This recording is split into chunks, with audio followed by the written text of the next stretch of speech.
Hi guys, in today's video I want to talk about the languages that I will be studying or maintaining in 2021. So let's go! The first language is sign language, French sign language. I think I'm level A2 in sign language. Actually, I have a lot of vocabulary, but I'm not sure I can communicate properly with other people. So my goal is to find a friend with who I can practice sign language, and I also would like to join a workshop to meet people who are learning this language. Malagasy is my mother tongue, but I grew up as a passive bilingual. So basically it means that I can understand when someone talks to me, but I need to work on my vocabulary and on my speaking skills because this is really my weakness in this language. I don't want to learn how to write because I will not use it in my daily life, so it will be mainly speaking and listening skills.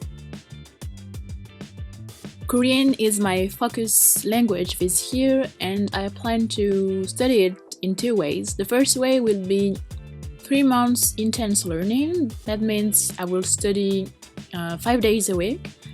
And for 5 months, I will just do 2 lessons of Talk to Me in Korean every day. Right now, the most important thing to do is to gain a lot of vocabulary to be able to speak and to understand Korean speakers.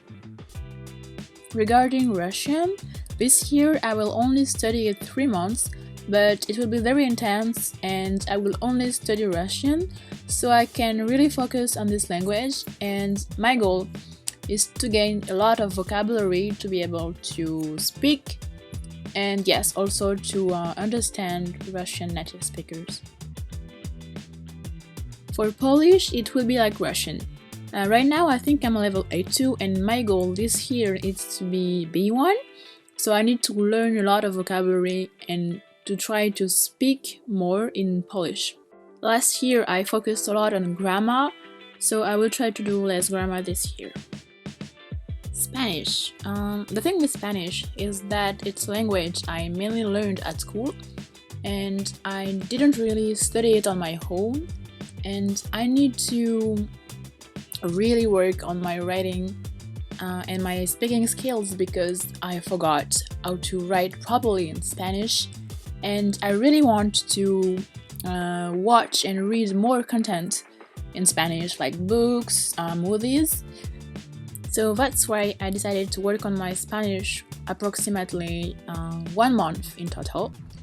I just need to review some grammar rules and then consume a lot of content. For Portuguese, I think it's the same as for Spanish. It's just that I'm more confident in Brazilian Portuguese than in Spanish. I've never read a book in Portuguese, so this is something I want to do this year. And maybe I will try to work again on my writing because I used to write a lot in Portuguese when I was in Brazil and when I worked for my Brass exam, and since then I didn't study anymore. And surprise! Chinese, Mandarin Chinese. You know, there is a language school that is offering a 3-month free courses in Chinese, and so I decided to join. And basically they will just teach us how to read and write the alphabet and also how to introduce yourself. I don't know if I will continue this language after the course, but I was so curious about this language, so I decided to join anyway. And I also feel like Chinese can really help me with Korean. And that was the last language. I know I wasn't really active here lately, but I'm back and I have a lot of videos coming soon. So thank you for watching.